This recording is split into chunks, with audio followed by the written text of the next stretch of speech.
বাংলাদেশ বিমান বাহিনীর পাইলট অসীম জাওয়াদ অসীম সময়ের জন্য হারিয়ে গেলেন। তার কন্যা, তার পুত্র কোনোদিনই আর তাকে বাবা বলে ডাকতে পারবে না। স্ত্রী হারিয়েছেন তার স্বামীকে। শেষ হয়ে গেছে পরিবারের স্বপ্ন। প্রতিদিনকার মতো ফ্লাইং করতে বের হন অসীম জাওয়াদ।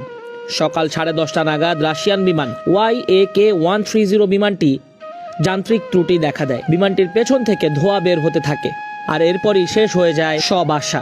জাওয়াদের বাচ্চাগুলো ছোট ছোট, পিতৃত্বের স্বাদ সবে শুরু। সংসার গুছিয়ে এনেছেন, সুখের জীবন, অথচ সব ছেড়ে স্কোয়াড্রন লিডার জাওয়াদ চলে গেলেন বহু দূরে। এমন তো না তিনি আজকেই নতুন ফ্লাইটে গেলেন। বহুবার, শতবার ফ্লাইট নিয়ে দূর আকাশে পাড়ি জমিয়েছেন, নিরাপদে ফিরেও এসেছেন। কিন্তু 9ই মে দিনটা অনন্তকালের হারিয়ে যাবার দিন। আইএসপিআর জানায় বাংলাদেশ বিমান বাহিনীর একটি YAK-130